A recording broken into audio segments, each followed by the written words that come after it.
Welcome back to where Robin's what fans are saying we can lose to Leeds and it's still in our hands, beat Preston, and we are in the playoffs. What a season it has been for Bristol City. Thank you very much for joining us. It is 20-minute podcast discussing all the social media takes and tweets from this week's games. We've got Sam Craver and Ben Wood back with us to review the last 7 days for Bristol City. Sam, you were at Luton and you were also at Ashton Gate on Friday.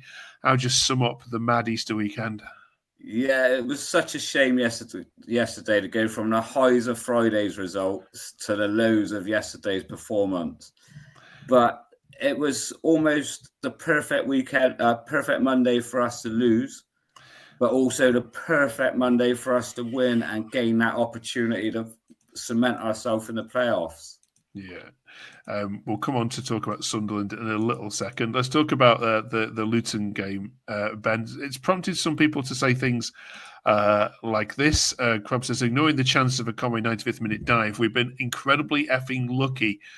That was abysmal at Luton. Are they, first of all, are they right? Do you think you have been a little bit lucky this season? I mean, I've highlighted just how many refereeing decisions have gone in your favour. But do you think you have been? No, I don't think we've been lucky. I know that we've won a lot of our home games kind of by 1 goal, but I wouldn't say it's down to luck at all. I think we've pretty much deserved most of the time we've won. We've pretty much deserved the win, so definitely not lucky. I think just yesterday was a big off day for us. We were just not really, just made too many mistakes, weren't really clicking.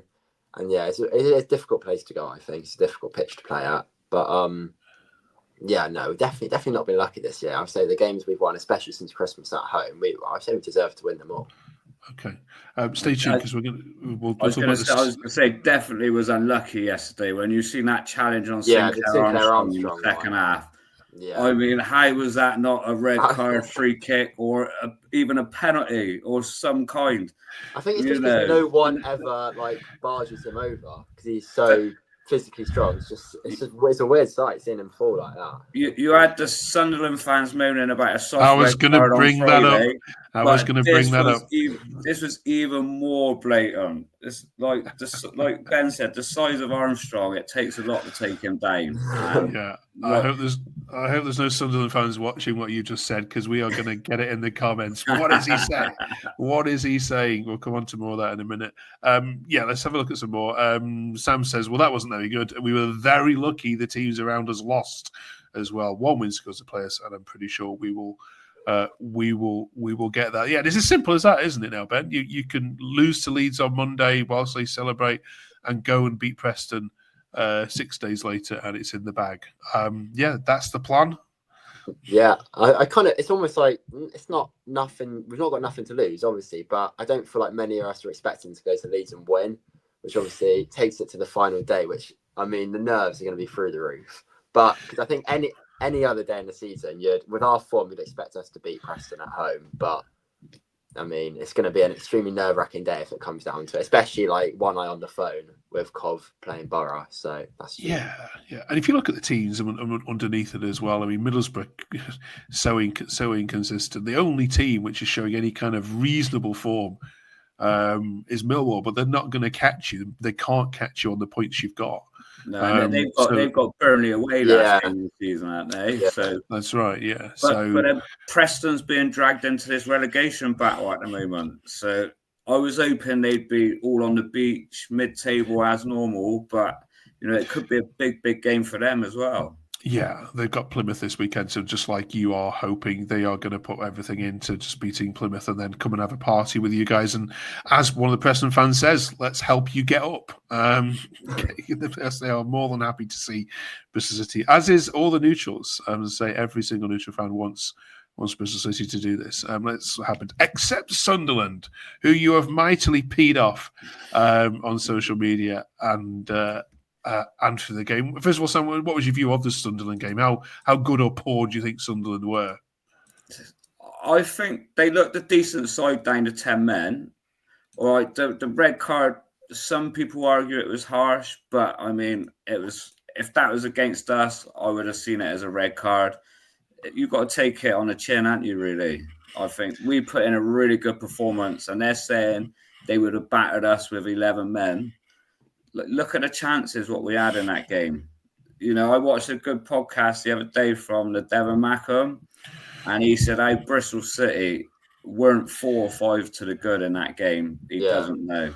And their argument 11v11, we played them off the park up at the Stadium of Light, and it took a 94th minute equaliser for them.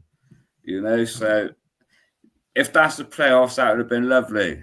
3-2, happy days. We're at Wembley. This was from a Sunderland fan. He says, surely Bristol fans don't think they turned us over properly. They were awful. Multiple key players out injured, and we were all over them until the sending off. Funny. Ben, do you agree with that? I mean, the sending off, they might have been all over. They weren't all over us for a start, and that was literally for about 10 minutes. So that's a bit of a strange thing to say. And no, I thought second half, especially, we were unbelievable. Like the amount of chances we created.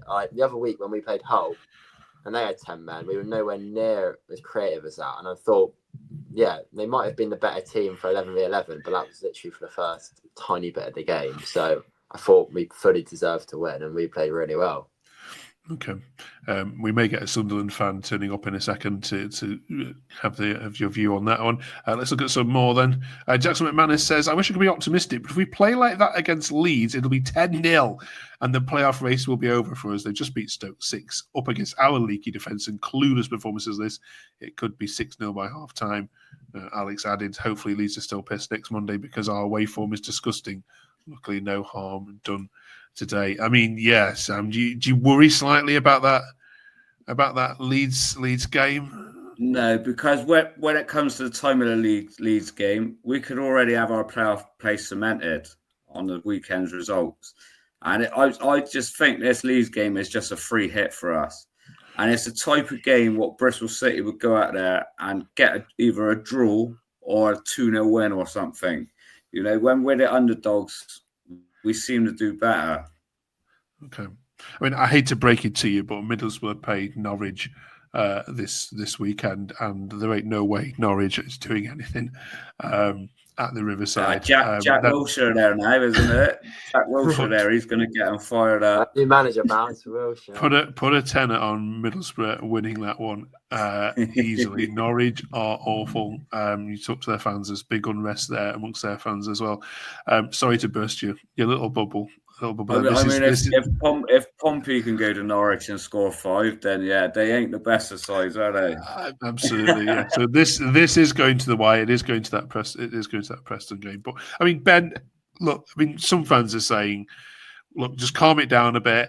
Look, even if we, fall out of the playoffs somehow, how unlikely it is, or even if we don't get out of the semi-final stage, let's just enjoy this for what it is. Let's just enjoy us not being in 13th and 12th and being like QPR and Swansea at the moment, just having 2 games left with nothing to play for. Can you enjoy it?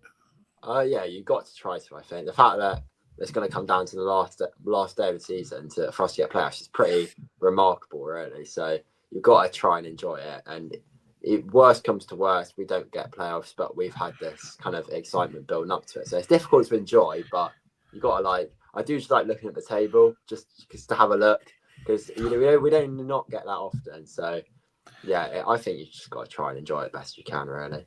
Yeah, absolutely. It's thoroughly deserved. There's one bit of commentary I don't like, Sam, which I keep hearing, which is, Bristol City having a good end to the season.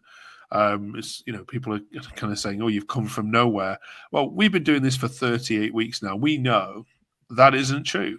Away from home, you've been shocking. That's well documented. But at home, you are where you are because of Ashton Gate, aren't you? Yeah, 100%. I think I was looking at the statistics earlier. I think we're the 3rd or 4th best home side in the Championship. Yeah. And if we could just improve our away results, we'd be right up there in the mix. Yeah, you'd definitely be, even be challenging, couldn't you? Absolutely. And the last-minute equalisers as well, or last-minute defeats. It's all ifs and buts, isn't it? But it's such a great season to have as a Bristol City fan at the moment. Yeah, almost a perfect is, isn't it? With Rovers heading the other way as well. Rovers heading the other way, and Cardiff. Please, Cardiff. If we were to get promoted and Cardiff and Rovers are relegated, that's our dream season. Absolutely right. Cheers for that. We're also talking this week about obviously being the final away trip. I mean, you've done some miles, Sam, as well. I mean, Ben, I know you've been to as many as you can as well. But Sam, you have travelled the country with your lovely daughter. We're going to ask you both for your favourite away trip. But I mean, Sam, have you done all of them, or did you miss a couple midweeks? I have missed a couple of the midweeks, like Sheffield Wednesday and Sheffield United away. But yeah, all the Saturday games I've done. There's been a lot of poor performances, but then like my best away day this season had to be ending Norwich's long unbeaten run at home. It was a year unbeaten at home until they played us, and we ended their run. Yeah, absolutely. Ben, what's your favourite away? Standout memory. Well, in terms of the result, it's got to be Borough. It's like one of the only games we won away, and the whole thing with it just being after Liam Manning's son died with the banner that was set up and everything. I think it was pretty remarkable day, and obviously they're not an easy team to beat there. So yeah, easily. Yeah, two good shouts. Let us know in the comments as well. And if you want us to shout out any fan or anybody that supported you in travelling to away games on next week's podcast, do put it in the comments this week and we'll read them out next week. Plus also any charities you want to shout out as well. We've got a bit of an open spot segment on next week's show. Right then, finally this week, we're asking you to choose, if you can, goal of the season, the best strike that you've seen. There's a few contenders here. Ben, have you been able to whittle this down to just one? Yeah, I'm going to go with a recent one. I'm going with Rob Dickie. Rob Dickie last week on a Friday. I know it's like just in the memory, so it's easy to, but I thought it was an unbelievable strike for a big man like him. It was so far out as well. It was further out than I thought when I watched it back. And he's walked into it and he's opened up his body, and it was a ridiculous strike, really, and he just ran back after. So, I love that one. Yeah, we tweeted that one out ourselves. Well done, Ben. Thank you. Sam, you've seen a few. Rob Dickie's goal was a good shout, but then George Tanner's scored two good contenders this season. His goal against Coventry early on in the season, and then his volley, like yesterday, against Luton was really good. Okay. Did they miss any? Let us know in the comments. Right, one more to go then. Next week, we'll be looking ahead to the final home game of the season against Preston. And then we might have a couple more recordings to do because we might be heading into the semi-finals. Who would you prefer it to be? Would you prefer it to be Sunderland or would you prefer it to be Sheffield United, Ben?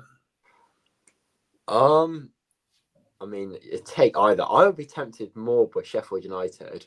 One, because it's easier to get to, and two, because I think I would fancy us a little bit because I don't think they haven't been a great side recently, and I thought we should have got something against both the games. It's been both your games were quite tight, weren't they? What about you, Sam? Would you fancy your chances more against? I mean, both of them are out of sorts a little bit, aren't they? Yeah, I would take Sunderland all day long. After all their fans have been giving it all this about last Friday, let's get them 11v11 and we'll do them. Sheffield United have been on poor form, but they are going to hit form at one point. And are they going to hit form in the playoffs?